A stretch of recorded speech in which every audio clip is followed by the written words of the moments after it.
essere.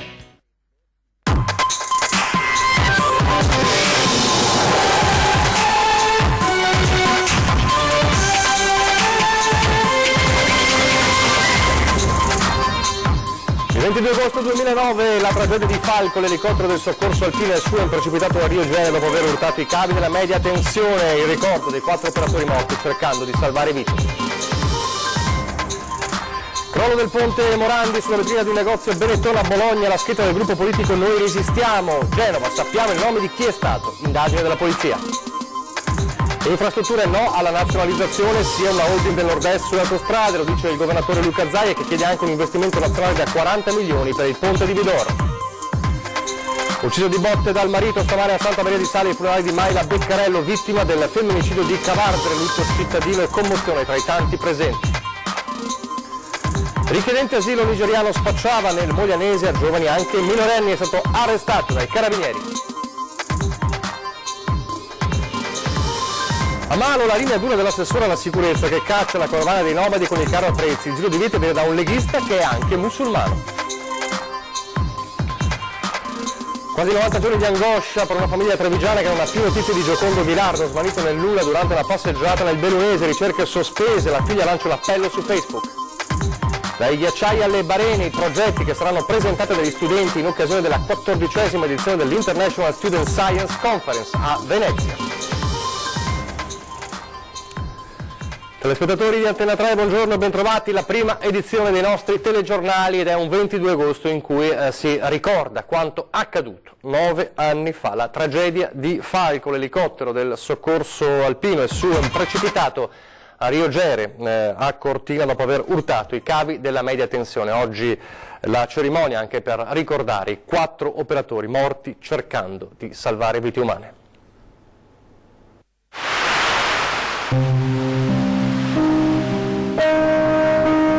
Quell'elicottero a terra è il simbolo senza fine di una tragedia. Le immagini che non si cancellano, come non si cancella la memoria di 4 vite perse. 4 vite perse in missione. Dario De Felip, Fabrizio Spaziani, Marco Zago, Stefano Da Forno. 22 agosto 2009, 22 agosto 2018, 9 anni da quando Falco cadeva giù, portandosi via le vite degli operatori di soccorso in missione. Tremendo paradosso, vite perse cercando di salvare vite.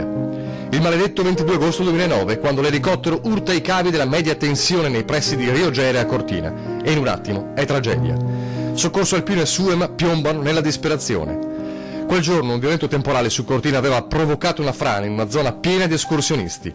La segnalazione era arrivata al SUEM, c'era il rischio che qualcuno fosse stato travolto. L'elicottero si era alzato e dopo una prima ricognizione aveva fatto scendere un infermiere per aiutare alcune persone in difficoltà. Poi il ritorno sopra Rio Gene per vedere meglio. Fu l'ultimo volo. Il dolore e poi l'inchiesta, indagini e perizie, le polemiche per quei cavi spesso non segnalati a dovere. Dalla magistratura arrivò però un'archiviazione, una tragica fatalità in quel 22 agosto 2009 portò alla morte i 4 del Falco, non ci fu errore del pilota e i cavi erano segnalati secondo legge. Questo però non ha impedito negli anni di combattere per ottenere che gli ostacoli al volo in montagna venissero rimossi e non ha impedito che ogni anno Rio Gene diventi il luogo della memoria. Il dolore è lo stesso di 9 anni fa, così come la gratitudine, le parole del governatore Luca Zaia in queste ore. Il ricordo di Dario, Fabrizio, Marco e Stefano non si affievolirà mai, ma oggi vorrei che la ricorrenza della tragedia di Rio Gene fosse anche l'occasione per un pensiero di gratitudine a tutti gli operatori del soccorso. Una ricorrenza che diventi, secondo Zaia, anche un monito a tutti coloro che frequentano la montagna. Rispettatela, imparate a conoscerla, non commettete imprudenze, non cadete in sottovalutazioni, perché ogni volta che vi trovate in difficoltà, uomini come loro salgono in cielo e rischiano la loro vita per salvare la vostra. Come Dario, Fabrizio, Marco e Stefano, che dalla loro missione non tornarono più.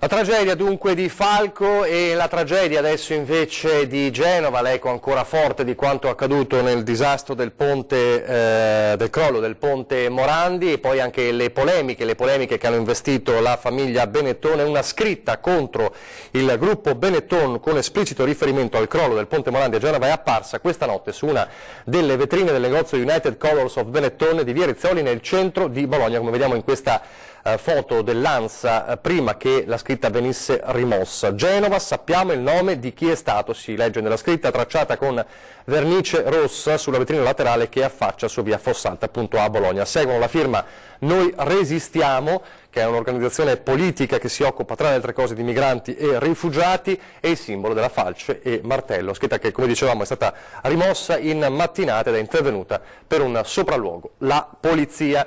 E come dicevamo, l'eco di Genova e la discussione, il dibattito sulle infrastrutture e sulle autostrade. Ieri ne ha parlato il governatore Luca Zaia, rilanciando anche il tema di una holding delle autostrade del nord-est, ma dicendo di fatto no a una nazionalizzazione che, così come potrebbe essere, sarebbe difficilissima e anche controproducente, ha detto il governatore. Poi ha parlato dei fondi stanziati prima di Genova per la sicurezza delle opere in Veneto, ma ha anche lanciato un appello per il ponte di Vidor, un appello al governo. Infrastrutture. Mentre il Ministero chiede agli enti locali un monitoraggio urgente di ponti e viadotti, il Presidente della Regione Luca Zaia richiama l'attenzione del Governo sul ponte di Vidor, uno dei 4 attraversamenti del Piave nella Marca trevigiana. Ci preoccupa perché è un'infrastruttura che è un'infrastruttura simbolo identitaria, perché va messa a norma, va salvaguardato, e perché penso che in questo progetto nazionale di opere e questo piano Marshall non ci possa non essere il ponte di Vidor. Infrastruttura strategica che necessita di manutenzione se non di un completo rifacimento e che merita un investimento nazionale, dice il governatore, dell'ordine di 35-40 milioni di euro. 15 quelli che la Regione ha stanziato per la messa a norma delle opere di propria competenza, muovendosi in tempi non sospetti, sottolinea Zaia, ben prima della tragedia del Ponte Morandi. Secondo il monitoraggio effettuato da Veneto Strade, la situazione nella nostra regione è sotto controllo. Zaia lo specifica per rassicurare i tanti cittadini che scrivono email e mandano foto. E poi parla anche della bufera che ha investito la famiglia Benetton. Io penso che sicuramente nelle prime ore, nei primi giorni sia stata mal gestita, nel senso che una presa di posizione ci voleva da subito. Personalmente avrei quantomeno convocato subito i vertici di tutte le società e fatto subito un punto della situazione, ma questa è una visione di operatività che non compete a me. Dall'altro dico anche che è bene oggi chiarire fino in fondo, nel rispetto delle 43 vittime, anche per dar giustizia, le responsabilità. Bisogna chiarire le responsabilità, fare in modo che siano certe le responsabilità e chi ha sbagliato deve pagare. Presidente che rilancia l'ipotesi della holding autostradale del nord-est e boccia quella della nazionalizzazione. Non mi entusiasma questa partita, dico anche che se qualcuno mai decidesse di farla, con le regole di oggi sarebbe un suicidio, perché il pubblico non può essere efficiente con le regole di oggi. Se si pensa di nazionalizzare sul serio bisogna cambiare le regole, perché con le regole di oggi è più efficiente il privato del pubblico. E intanto è rientrata a Treviso la squadra ricerche dei Vigili del Fuoco intervenuta proprio a Genova, e sono stati i Vigili del Fuoco trevigiani a recuperare sabato l'auto della famiglia di Novara morta nel crollo del viadotto. Nelle loro parole anche l'emozione di chi, nonostante tanti anni di servizio, prova ancora forti sensazioni durante queste tragedie. Sono partiti con la colonna mobile dei Vigili del Fuoco che ha lasciato Mestre sabato all'alba, direzione Genova, per cercare le ultime vittime del disastro di Ponte Morandi. Sono stati loro, i 4 vigili trevigiani della squadra ricerche, a recuperare l'auto su cui viaggiava un'intera famiglia, papà, mamma e figlioletta di 9 anni. Gli ultimi estratti in ordine di tempo da quell'inferno di cemento e acciaio insieme a un operaio della nettezza urbana. Uno scenario difficile che ha fatto seguito fra l'altro allo scenario di Bologna, dell'esplosione di Bologna, quindi siamo stati chiamati ad intervenire qui da Treviso nei giorni scorsi a Bologna e poi qui a Genova, su 2 scenari completamente diversi tra di loro, ma entrambi molto complicati. Uno scenario inedito per dimensioni del crollo, grandezza dei blocchi di cemento da spostare, cemento particolarmente compatto, in cui gli stessi pompieri dovevano fare attenzione a non ferirsi a loro volta. Abbiamo avuto cantieri con 400 persone, 400 colleghi che si sono avvicendati in fasi da 400, 300, 200 e con questi numeri non abbiamo avuto fortunatamente nessun ferito tra di noi. Noi siamo arrivati che l'emergenza ancora non era finita, c'erano ancora delle persone da dover recuperare, quindi siamo stati indirizzati sui siti nei quali si presumeva che queste persone fossero. Dopo 4 giorni non c'era speranza di trovare altri sopravvissuti. Il recupero di genitori e bambina è stato impegnativo anche sotto l'aspetto emotivo. Poco importa se si fa questo lavoro da quasi 30 anni. Con il passare del tempo siamo più consapevoli di quello che facciamo, però i nostri interventi non sono tutti uguali, gli scenari non sono tutti uguali, però l'emotività è sempre la stessa, è sempre tanta. Vigili del fuoco tornati a essere ancora una volta degli eroi nazionali in questa emergenza, con striscioni di ringraziamento, post su Facebook e lunghi applausi ai funerali di Stato. Ci fa sempre piacere, però ci dispiace che questo piacere venga solo in questi momenti. Posso solo dire questo.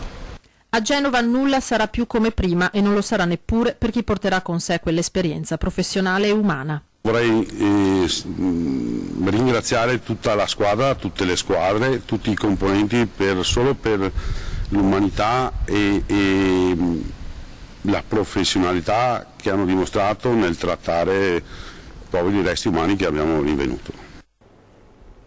E continua la raccolta fondi per la città di Genova lanciata durante i fuochi di Ferragosto in Prato della Valle a Padova. Lunga telefonata tra il sindaco di Padova e quello di Genova, e la città veneta adotterà famiglie senza casa. Un gemellaggio spontaneo nato in questo che l'Italia intera ricorderà come un Ferragosto tragico. Padova è legata a Genova da una solidarietà che proprio durante i fuochi di Prato della Valle si è trasformata in un'iniziativa concreta. Una raccolta fondi con un IBAN dedicato in cui tutti i cittadini possono versare il loro contributo. Lo stesso sindaco Sergio Giordani aveva da subito manifestato la sua vicinanza a Marco Bucci, sindaco del capoluogo ligure. Un SMS in giornate convulse e difficili.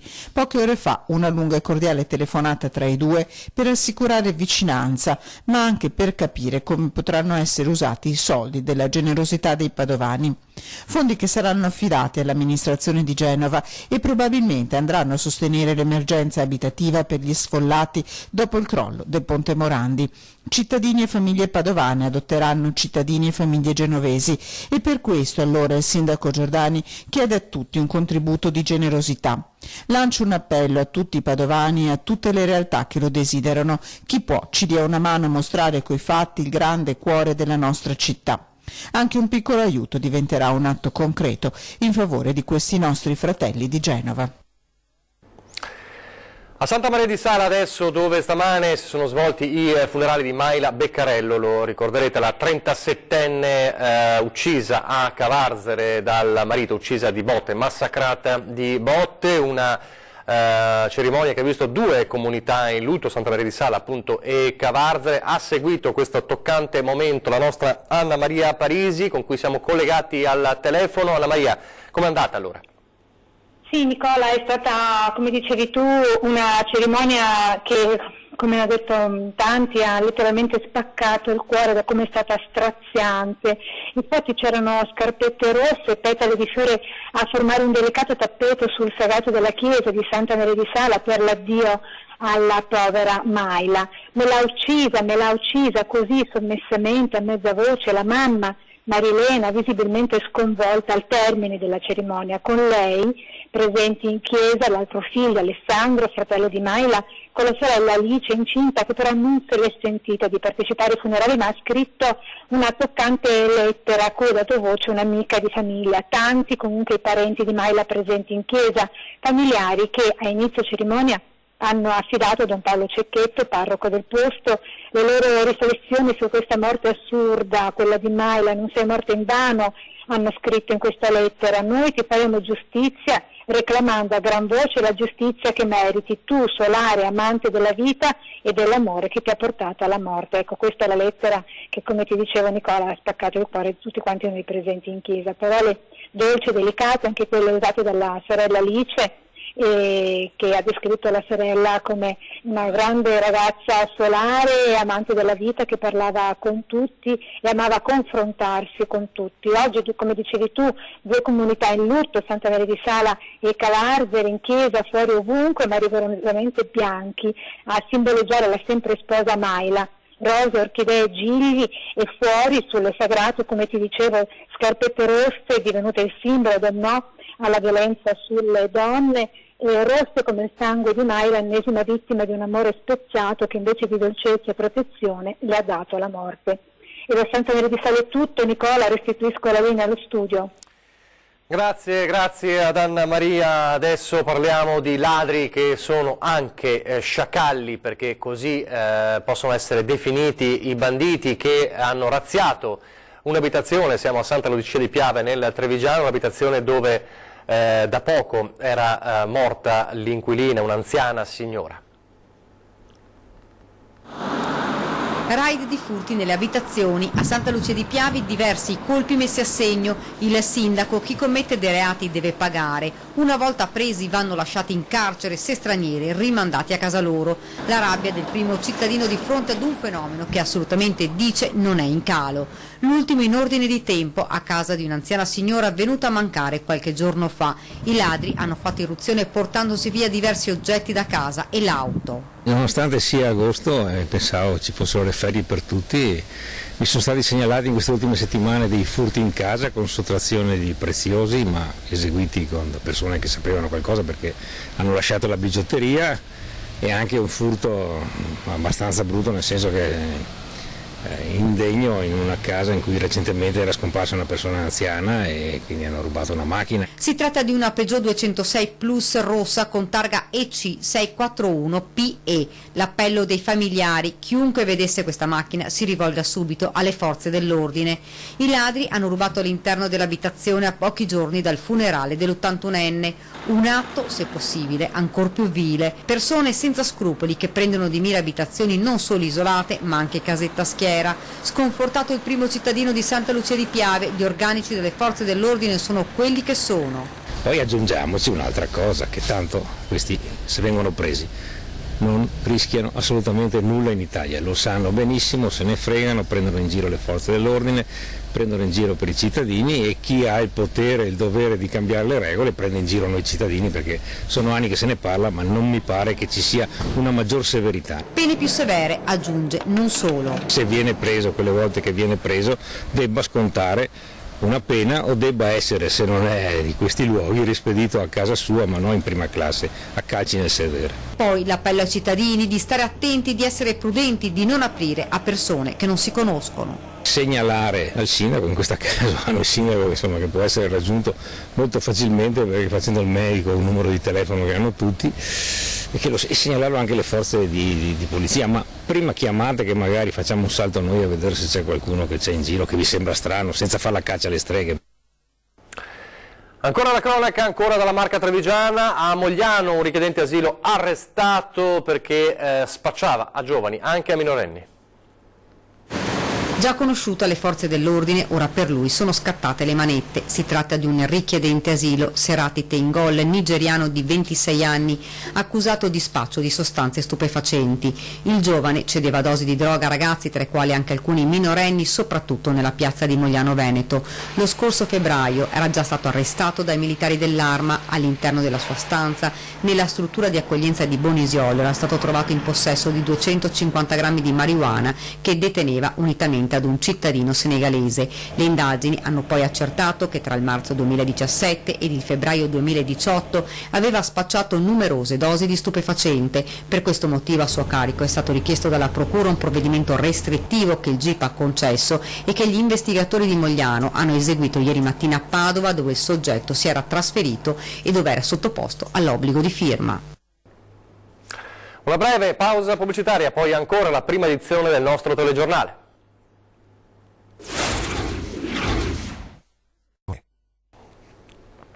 Rieccoci in studio in diretta, la prima edizione del nostro telegiornale. Parliamo della linea dura adottata a Malo nel Vicentino contro la presenza delle carovane di nomadi. Una linea dura, un giro di vite che porta sia all'utilizzo di blocchi di cemento ma anche al carro attrezzi addirittura per impedire loro di bivaccare. Un carro attrezzi che ha portato sul posto l'assessore alla sicurezza di Malo, che oltre ad essere assessore e segretario cittadino della Lega Nord è anche musulmano. se c'è un regolamento lo devono rispettare anche loro, visto che sono cittadini italiani, e quindi non c'è niente di male che rispettare la legge come lo facciamo noi. L'assessore alla sicurezza Di Malo è perentorio, la legge vale per tutti, tanto più per le carovane di nomadi, 25 quelle che tra sabato e domenica hanno cercato di fermarsi in zona industriale di Moline di Malo. E lui, l'assessore, è arrivato ad Armanforte ai vigili urbani e carabinieri in sella, a bordo del suo carro attrezzi. Vengo fuori col carro attrezzi, sì, non c'è niente di male, che a parte che è il mio lavoro, intervengo sia per gli incidenti che per rimozioni, non c'è niente di male che andare a intimare le persone e a far rispettare la legge. Queste persone non rispettano, non vogliono rispettare la legge, proprio non hanno intenzione a rispettarla, e quindi ci vogliono anche le maniere e forze per impedirlo. Una lotta, quella contro il parcheggio selvaggio dei camper, dei nomadi, che dura da tempo in zona. I blocchi di cemento davanti a questo parcheggio ne sono la dimostrazione e i cittadini sono le prime sentinelle che segnalano la loro presenza, ma fatta la norma ha trovato il modo di aggirarla. La legge parla infatti di 48 ore di sosta e su questo l'assessore, che è anche segretario cittadino della Lega Nord, punta il dito e ha le idee chiare. Sosta e sosta, non è campeggio, non mi devono tirar fuori lo sdraietto, la seggiolina, tirarmi fuori stand di abiti e cominciare a cucinare fuori. Con i primi di settembre penserò di scrivere anche alle autorità superiori per provvedere a modificare questa legge, perché comunque a mio avviso è una legge che impedisce alle autorità locali di far rimuovere, perché comunque c'è un contrasto. Ed ora il virus West Nile, con l'epidemia che avanza del 25% in una settimana, e il record di infezioni spetta alla provincia di Padova. Il virus del Nilo contagia il Veneto, cui va purtroppo il record dei morti causati dalla puntura di zanzara.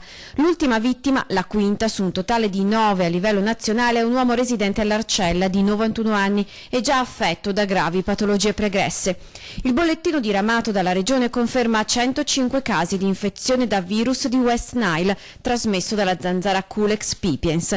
34 evoluti nella forma neuroinvasiva, con 5 decessi, tutti avvenuti però in persone anziane o malati cronici. L'80% dei casi è perfettamente asintomatica l'infezione. Abbiamo un 20% dei casi, di cui 18 abbiamo una sindrome similinfluenzale. Proprio come per il virus influenzale nella stagione invernale è in questo quadro che vanno collocati i decessi, ovvero in soggetti in età molto avanzata o con condizioni cliniche gravi. La provincia con più casi è Padova, 43 totali con 34 forme febbrili e 9 neuroinvasive, seguita da Rovigo, Verona, Venezia, Treviso e quindi Vicenza.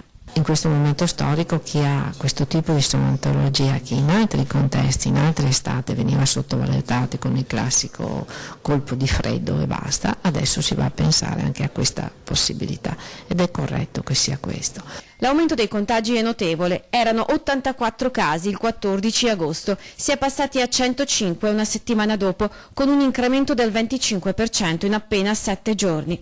Ma pare che con la febbre del Nilo dovremo convivere, perché i cambiamenti climatici di fatto hanno portato sul territorio italiano vettori prima quasi sconosciuti. La cosa che io ritengo di fondamentale importanza è quella prevenzione che tu devi fare sulla tua persona. Dunque coprirsi con gli abiti o spalmare repellenti specifici.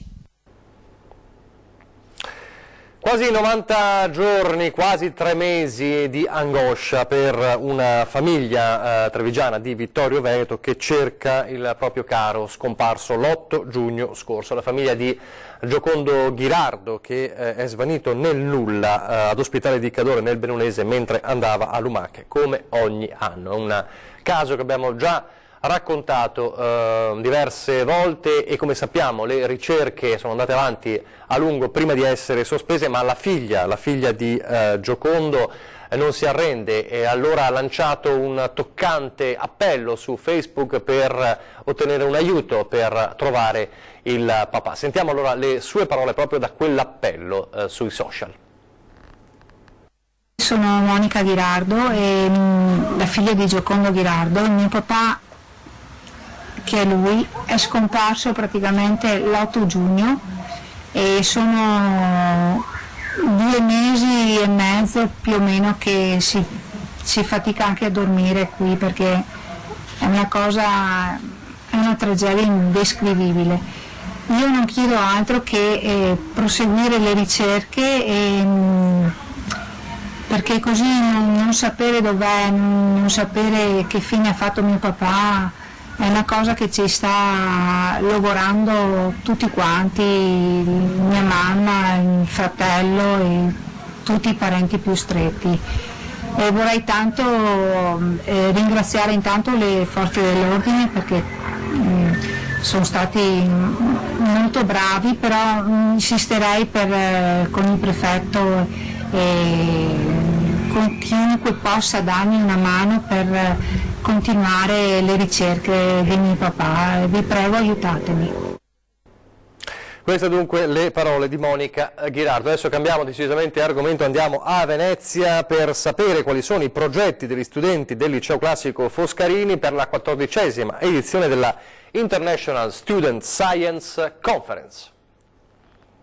Ci siamo soffermati soprattutto sui ghiacciai delle Dolomiti, che sono le montagne della nostra regione, e abbiamo soprattutto analizzato i fenomeni che comportano lo scioglimento del ghiacciaio. Il ghiacciaio naturalmente è una delle principali cause della modifica del paesaggio, trasformando anche gli aspetti della flora e della fauna e dei comportamenti con l'uomo. Il mio progetto si occupa appunto delle balene, un habitat tipicamente lagunare, e riguarda appunto la conservazione delle balene, il loro grado di erosione. Dai ghiacciai alle balene sono i progetti che saranno presentati dagli studenti in occasione della 14ª edizione dell'International Student Science Conference dal 3 al 10 settembre al Liceo Classico Marco Foscarini di Venezia, dedicata all'ambiente e al paesaggio. In particolare poi il tema del paesaggio è un tema molto importante in questi anni perché riguarda sia l'ambiente sia l'attività dell'uomo.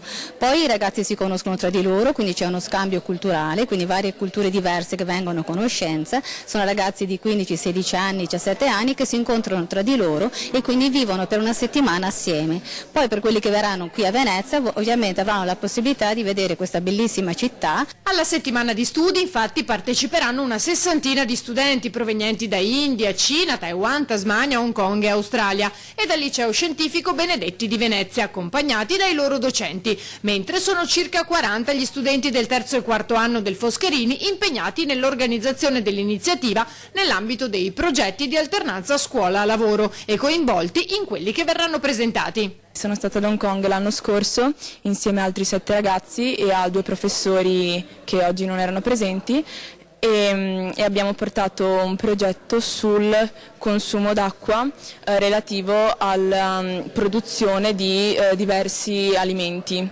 Quindi abbiamo cercato appunto il consumo d'acqua per ogni alimento e cercare di ideare una dieta che fosse sia bilanciata per l'uomo ma che al contempo non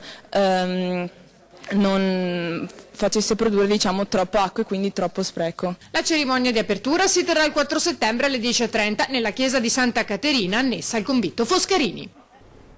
È tutto per questa prima edizione, grazie per averci seguito, arrivederci.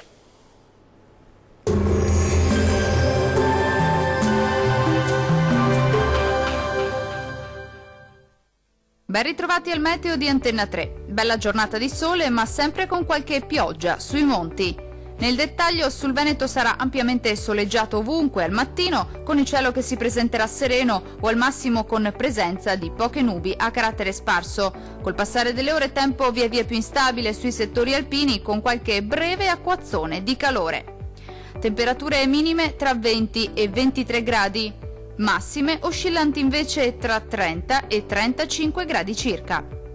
Spostiamoci ora a vedere che tempo farà sul Friuli Venezia Giulia. Poche novità, anche sulla nostra regione il tempo sarà asciutto e stabile con ampio soleggiamento su tutti i settori in questa giornata. Il cielo sarà sereno o al massimo poco nuvoloso ovunque. Temperature minime tra 21 e 22 gradi. Massime comprese invece tra 32 e 35 gradi circa.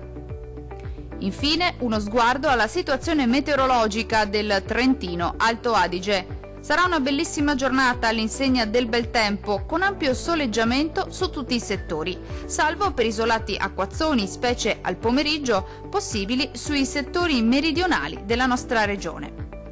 Temperature minime tra 17 e 18 gradi, valori massimi compresi invece tra 30 e 33 gradi. Per ora dal meteo è tutto. Arrivederci al prossimo aggiornamento.